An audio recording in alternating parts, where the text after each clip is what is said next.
क्या आप जानते हैं कि भगवान शिव का रौद्र रूप सिर्फ क्रोध नहीं, बल्कि सृष्टि की रक्षा का अंतिम उपाय है?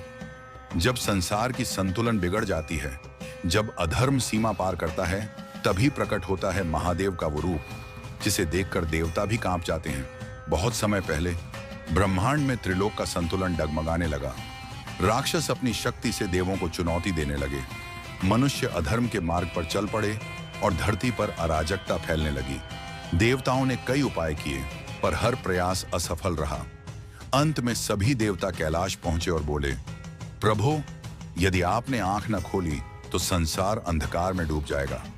शिवजी तप में लीन थे, लेकिन जैसे ही उन्होंने अपनी जटाओं से निकलती अग्नि की लपटें महसूस की, धरती पर हो रहे पापों की पुकार उनके कानों तक पहुंची।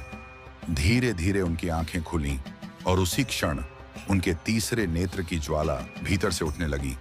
यह क्रोध नहीं था, यह धर्म की रक्षा का संकल्प था। उसी पल शिव का शांत रूप बदलने लगा। उनकी जटाएं आकाश को छूने लगी, देह से विद्युत की तरह अग्नि निकलने लगी और पूरा ब्रह्मांड उनके रौद्र रूप की ऊर्जा से कांप उठा। देवताओं ने देखा, शिव के मुखमंडल पर क्रोध नहीं, बल्कि दया थी, क्योंकि रौद्र रूप उन्हीं पर प्रकट होता है जो सत्य को बचाने के लिए आखिरी कदम उठाना चाहते हैं। जब शिवजी रौद्र रूप में प्रकट हुए, राक्षसों के सेनापति का अहंकार चूर चूर हो गया। उसने सोचा था कि वह अजेय है, लेकिन महादेव के एक रुद्रनाद ने उसकी सेना को छिन्न भिन्न कर दिया। कहा जाता है कि उस दिन कोई अस्त्र शस्त्र नहीं चले, कोई युद्ध नहीं हुआ, सिर्फ शिवजी के रौद्र रूप की ऊर्जा ने अंधकार को समाप्त कर दिया। शिवजी का रौद्र रूप दुनिया को डराने के लिए नहीं, बल्कि धर्म को बचाने के लिए प्रकट होता है। शिव का क्रोध विनाशकारी नहीं, बल्कि पुनर्निर्माण का संकेत है।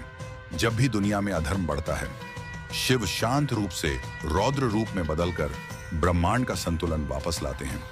यही है शिवजी के रौद्र रूप का असली सच, विनाश में भी सृष्टि की रक्षा।